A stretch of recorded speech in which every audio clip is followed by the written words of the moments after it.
Hello friends, இன்றைக்கி சின்னதாக ஒரு வீடியோ பார்க்கலாம் வாங்க. இன்றைக்கி பிரண்டை துவையல் அரைக்கலான்னு சொல்லிட்டு நம்ம மாடியிலே நான் பிரண்டை வச்சு வளர்த்துக்கிட்டு இருக்கேன். அது நான் பட்டையாக இருக்கும் இல்லையா, அந்த பிரண்டை தான் நம்ம வீட்டில் இருக்குது. அதுதான் எடுத்து வச்சுருக்கேன். சில பேர் அந்த தோலெல்லாம் செத்திட்டு போடுவாங்க. நான் தோலோடைய தான் போடுவேன். இப்போ அது மாதிரி பீக்கங்காய் செய்கிற மாதிரி சில பேர் எடுத்துகிட்டு செய்வாங்க. ஆனால் இப்படி செஞ்சால் நல்லாவே தான் இருக்கும். எண்ணெயில் நல்லா வதக்கிட்டோம்னா அரிக்காது, நல்லாயிருக்கும், டேஸ்ட் நல்லாயிருக்கும். அதனால் நான் அப்படி தான் போடுவேன். அதை எடுத்து நான் வெட்டி எடுத்து வச்சுட்டேன். அது மட்டும் இல்லாமல் அந்த இலையுமே நம்ம போடலாம், நல்லது தான். சொத்தை இல்லாமல் இது இல்லாமல் ஓட்டை இல்லாமல் இருந்தால் போட்டுக்கலாம். அந்த நரம்பெல்லாம் பிச்சுட்டு நம்ம போட்டு செஞ்சால் நல்லாயிருக்கும். அது இப்போ இது எடுத்து வச்சுட்டு கட் பண்ணி வச்சுருக்கேன். ரெண்டாவது இஞ்சி கொஞ்சம் தோல்லாம் சேர்த்துட்டு துண்டாக்கி எடுத்து வச்சுருக்கேன். தேங்காய் கொஞ்சம் கீனி எடுத்து வச்சுருக்கேன்.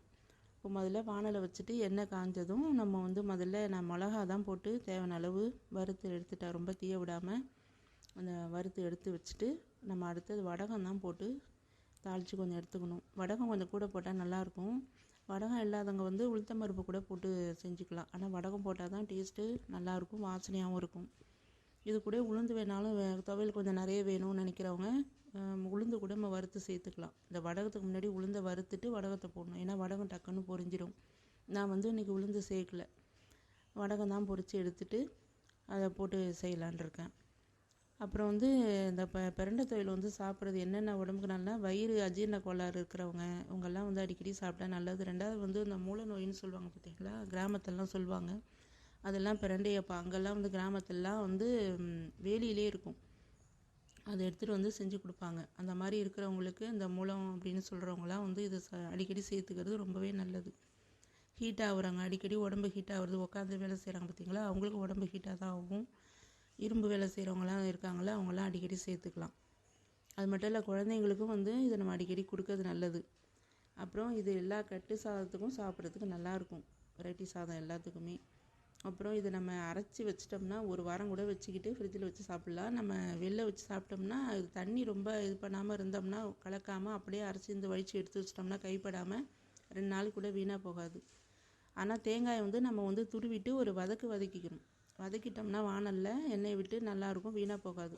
நம்ம வெளியூர்லாம் போனோம்னா, நம்ம டூர்லாம் போகும்போது அந்த மாதிரி செஞ்சோம்னா, லாங்காக போகும்போது சப்பாத்திக்கு இதெல்லாம் கூட எடுத்துகிட்டு போவாங்க. அது மாதிரி எடுத்துகிட்டு போகவும் நல்லாயிருக்கும். அந்த இது சாதத்துலேயும் பசஞ்சு சாப்பிட்லாம், நல்லெண்ணெய் விட்டு. நெய் போட்டும் தேவையானவங்க சாப்பிட்லாம். இது தக்காளி சட்னி கூடயும் நம்ம பிரண்டையை சேர்த்து சாப்பிட்லாம். நான் இன்னொரு தடவை அந்த வீடியோ எடுத்து போட்டு விடுறேன், பார்க்கலாம். இப்போ நம்ம பிரண்டையை நல்லா எண்ணெய் விட்டு நல்லா வதக்கணும். இஞ்சியை லைட்டாக வதங்கின பிறகு பிரண்டையை வதக்கணும். ஆனால் நிறைய எண்ணெய் விட்டு நல்லா வதக்கணும், இந்த அளவுக்கு வதங்கணும். அப்போ தான் நல்லாயிருக்கும். இது இன்னொன்று என்னென்னா, இதை நம்ம நல்லெண்ணெயிலே ஃபுல்லாக செஞ்சால் நல்லா தான் இருக்கும். எண்ணெய் விலை நல்லெண்ணெய்லாம் பயங்கரமாக இதாக இருக்கிறதுனால நான் இதில் தான் பண்ணியிருக்கேன். நமக்கு வேணும்னா நம்ம அது மாதிரி பண்ணிக்கலாம். நல்லா வதங்கணும். நல்லா அதுக்குன்னு போட்டு தீய விட்டுறக்கூடாது. சிம்மாக தீய வச்சு நல்லா வதங்குற அளவுக்கு வைக்கணும்.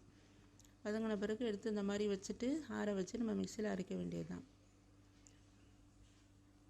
அது நல்லா ஆறின பிறகு தான் போடணும். சுட சுட போட்டோம்னா இது ஊசி போகிறதுக்கு வாய்ப்பு இருக்குது. அதனால் நல்லா ஆறின பிறகு போடலாம். புளி போட்டு அரைக்கணும்.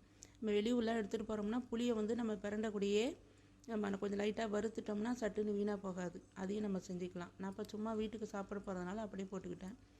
தேங்காய் நான் இது பண்ணி கீனி வச்சுருந்ததுனால மிக்சியில் ஒரு ஓட்டு ஓட்டிட்டு அப்புறமா பிரண்டை இதெல்லாம் சேர்க்குறேன். மிளகாவும் போட்டு அப்போ அரைக்க போகிறேன். வடகம் நம்ம லாஸ்ட்டாக தான் சேர்க்கணும், அப்போ தான் டேஸ்ட்டாக இருக்கும். உளுந்து வடகம் மட்டும் சேர்க்கணுன்னா லாஸ்ட்டு போடணும். பெருங்காயத்தூளும் நம்ம அப்போ போடணும், அப்போ தான் நல்லாயிருக்கும். உப்பு தேவையான அளவு போட்டு முதல்ல அடித்து எடுத்தாச்சு. இப்போ எல்லாம் காரம் எல்லாம் சரியாக இருக்குது. நம்ம காரம் வேணா நம்ம சேர்த்துக்கலாம். இப்போது இன்னொன்று என்னென்னா, நம்ம மிளகாய் வேணாம், அந்த மூலம்னு சொன்ன பார்த்தீங்களா, அந்த மாதிரிலாம் இருக்கிறவங்க மிளகாயே சேர்க்காம மிளகு கூட வறுத்து சேர்த்துக்கலாம். மிளகு புண்ணை ஆற்றுன்னு சொல்லுவாங்க, உடல் புண்ணு இதெல்லாமே சொல்லுவாங்க. அதனால நம்ம மிளகாய் போடாமல் இது கூட சேர்த்து போட்டோம்னா இன்னுமே உடம்புக்கு நல்லது. இந்த குழந்தைங்களுக்கு நம்ம கொடுக்குறோம் அப்படின்லாம், குழந்தை பெற்றவங்க அப்படிலாம் நம்ம சாப்பிட்றோம் அப்படின்னோம்னா அந்த நம்ம மிளகு சேர்த்தே செஞ்சுக்கலாம், மிளகாயை தவிர்த்துக்கலாம். இப்போ அரைச்சி எல்லாத்தையும் எடுத்தாச்சு. இப்போ நல்லெண்ணெய் ஊற்றி சாப்பிட வேண்டியதுதான். இது சாதத்தில் போட்டு சாப்பிட ரொம்பவே நல்லாயிருக்கும். சுடு சாதத்தில் போட்டு சாப்பிட்லாம். அது தோசை, சப்பாத்தி வெளியூர் எடுத்துகிட்டு போதும் சாப்பிடுவாங்க. இட்லி எல்லாத்துக்குமே நல்லாயிருக்கும். ஓகே ஃப்ரெண்ட்ஸ், அடுத்த வீடியோவில்